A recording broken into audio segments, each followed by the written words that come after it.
Hello everyone. இன்றைக்கி நம்ம என்ன பார்க்க போகிறோம்னா காஃப் பற்றி தான் பார்க்க போகிறோம். காஃப் வந்து எப்படி வருது அப்படின்னு சொல்லிட்டு தான் பார்க்க போகிறோம்.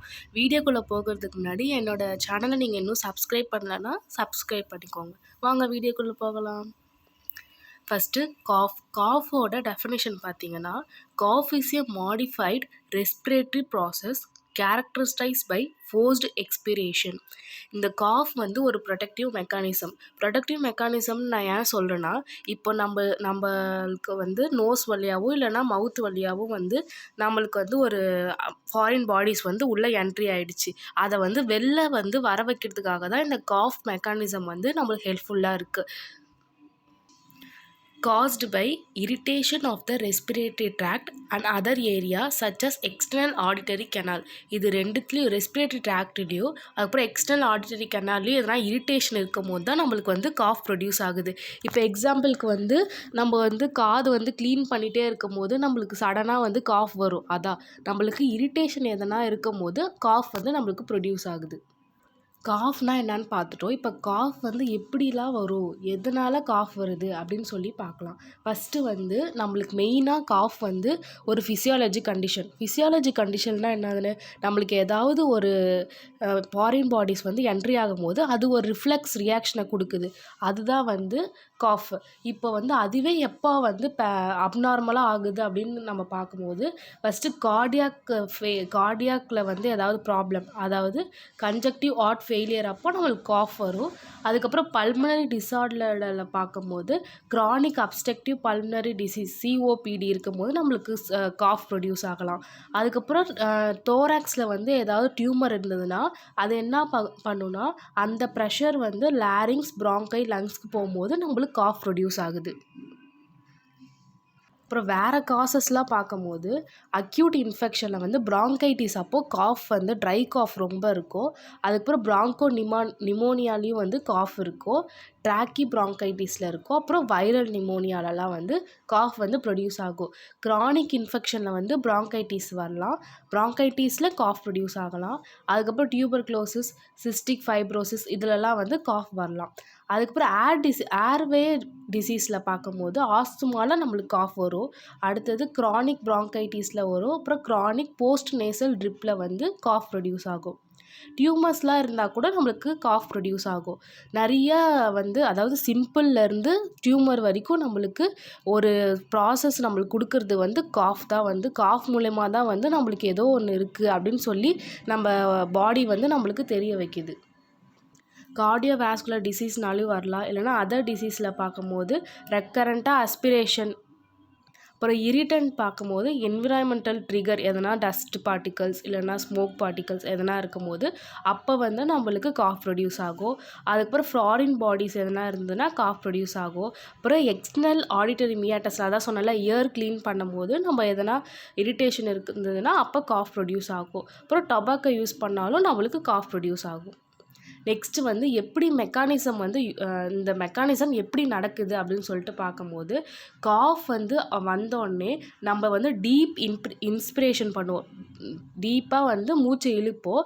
ஆனால் நம்ம ஃபோர்ஸ்ஃபுல்லாக எக்ஸ்பிரேஷன் பண்ணுவோம். மூச்சை வந்து ஃபோர்ஸாக வந்து நம்ம வெளில விடுவோம். அதுதான் வந்து இந்த ப்ராசஸில் நடக்கும். அதுக்கப்புறம் நம்ம இந்த ப்ராசஸ் நடக்கும்போது நம்ம கிளாட்டிஸ் இருக்குல்ல, அது வந்து க்ளோஸில் தான் இருக்கும். அடுத்தது பார்க்கும்போது இங்கே வந்து இன்ட்ரா ப்ளூரல் ப்ளஷர் வந்து இன்க்ரீஸாக இருக்குது. அது எவ்வளோ இருக்குன்னா அபவ் 100 mmHgயில் இன்க்ரீஸ் ஆகுது. அதுக்கப்புறம் கிளாட்டிஸ் வந்து இப்போ மூடி இருக்குதுன்னு சொன்னல, க்ளோஸில் இருக்குதுன்னு சொன்னல, அந்த கிளாட்டிஸ் வந்து சடனாக ஓப்பன் ஆகிட்டு அதுக்கப்புறம் நிறைய ஹேர் வந்து உள்ள ஐ வெலாசிட்டியில் போகுது. போகும்போது அங்கே என்ன ஆகுதுன்னா எக்ஸ்பல்ஷன் ஆஃப் இரிட்டன்ட் சப்ஸ்டன்ஸ், நமக்கு என்ன இரிட்டேஷன் சப்ஸ்டன்ஸ் இருக்குன்னோ அது வெளில போயிடுது. அதுதான் வந்து இதோட மெக்கானிசம். நான் மறுபடியும் ஒரு தடவை சொல்கிறேன்.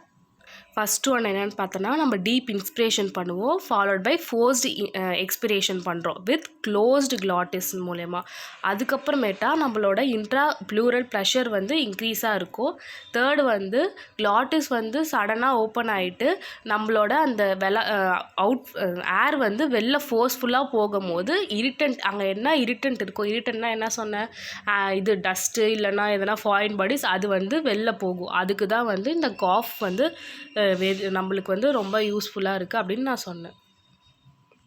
அப்புறம் இந்த இமேஜ் பாருங்கள், நான் இதை வந்து லாஸ்ட்டாக சொல்கிறேன். நெக்ஸ்ட்டு போகலாம். இப்போ வந்து ரிஃப்ளெக்ஸ் பாத்வே. ரிஃப்ளெக்ஸ் பாத்வேயில் வந்து இப்போ நம்ம காசஸ் பார்த்தோம், மெக்கானிசம்லாம் பார்த்தோம், எப்படி வருது அதெல்லாம் பார்த்தோம். இப்போ வந்து இந்த ரெசெப்டர்ஸ் வந்து எங்கே, அதுக்கப்புறம் இதோட சென்டர் எங்கே இருக்குது அதெல்லாம் சொல்லிட்டு பார்க்குவோம். இந்த வந்து காஃபோட ரிசெப்டர்ஸ் வந்து நிறையா இடத்துல இருக்குது. மெயினாக எங்கே இருக்குதுன்னு சொன்னால் நோஸில் இருக்குது, அப்புறம் பேராநேசல் சைனஸில், லாரிங்ஸ், ஃபேரிங்ஸ், ட்ரக்கியாவில், ப்ராங்கை, ப்ளூராவில் இருக்குது, அப்புறம் diaphragm, pericardium, stomach, external auditory canal and tympanic membrane. இங்கெல்லாம் வந்து ரிஃப்ளெக்ஸ் பாத்வே அதோட ரிசெப்டார்ஸ் வந்து இங்கே இருக்குது. இப்போ அஃபரண்ட் நர்வ் ஃபைபர்ஸ் எங்கேருந்து வருதுன்னா வேகஸ், ட்ரைஜெமினல், கேசோஃபெலஞ்சியல் அண்ட் ஃப்ரீனிக் நர்வ்லேருந்து நம்மளுக்கு வந்து அஃபரண்ட் நர்வ் ஃபைபர்ஸ் வந்து பிரெயினுக்கு ரீச் ஆகுது. பிரெயினில் எந்த இடத்துல வந்து இந்த மெயினான காஃப் ரிஃப்ளெக்ஸ் சென்டர் இருக்குதுன்னு பார்க்கும்போது மெடுலா ஆப்ளங்கேட்டாவில் தான் இருக்குது. அங்கேருந்து ரிஃப்ளெக்ஸை யார் வந்து கொண்டு வராங்கன்னா afferent nerve fibres. Afferent nerve fibres எதுன்னு பார்க்கும்போது medullary centres passes through the vagus nerve, phrenic nerve and spinal motor nerve மூலயமா நம்மளுக்கு மோட்டார் நர்வ் ஃபைபர்ஸ் வந்து வருது. அதுக்கப்புறமேட்டா இந்த நர்வ் ஃபைபர்ஸ் வந்து ப்ரைமரி அண்ட் அசசரி ரெஸ்பிரேட்டரி மசில்ஸை வந்து ஆக்டிவேட் பண்ணுது. நமக்கு ரெஸ்பிரேட்டரி மசில் தெரியும், ப்ரைமரி இருக்குது, அசசரி இருக்குது, அதை வந்து ஆக்டிவேட் பண்ணுது. இப்போ நெக்ஸ்ட்டு பார்க்கும்போது பாருங்கள், இப்போ வந்து பிரெயினில் வந்து மோட்டார், சென்சரி அதெல்லாம் இருக்குது. இப்போ வந்து சென்சரி இன்புட் வந்து எங்கே இருக்குன்னா வேகஸ் ஃபைபர் ஸ்மூத் மசில்லேருந்து போகுது, பிரெயினுக்கு போயிட்டு அங்கேருந்து ரிஃப்ளெக்ஸ் வந்து மோட்டார் அவுட்புட் வழியாக வந்து ரெஸ்பிரேட்டரி மசிலை வந்து ஆக்டிவேட் பண்ணிவிட்டு நம்மளுக்கு காஃப் ப்ரொடியூஸ் ஆகுது. இந்த இமேஜில் வந்து உங்களுக்கு கிளியராக எல்லாம் தெரியும்.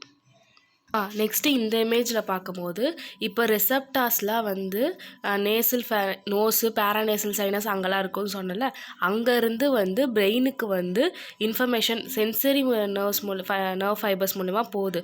எந்த நர்வ்ஸு, வேகஸ் நர்வ்ஸு, ஃப்ரெனிக் நர்வ் அதெல்லாம் சொன்னல, அது வழியாக போயிட்டு அங்கேருந்து வந்து மெடுலா ஆப்ளங்கேட்டாக்கு போயிட்டு மெடுலா ஆப்ளங்கேட்டாலேருந்து டயாஃப்ரம், இன்டர்காஸ்டல் மசில்ஸ், அப்புறம் நான் சொன்னல ரெஸ்பிரேட்டரி மசிலில் ப்ரைமரி அண்ட் அசசரி ரெஸ்பிரேட்டரி மசில்ஸ்க்கு போய் ஆக்டிவேட் ஆகிட்டு காஃப் ப்ரொடியூஸ் ஆகுது. இதுதான் வந்து காஃபோட ஃபுல் டீட்டெயில்.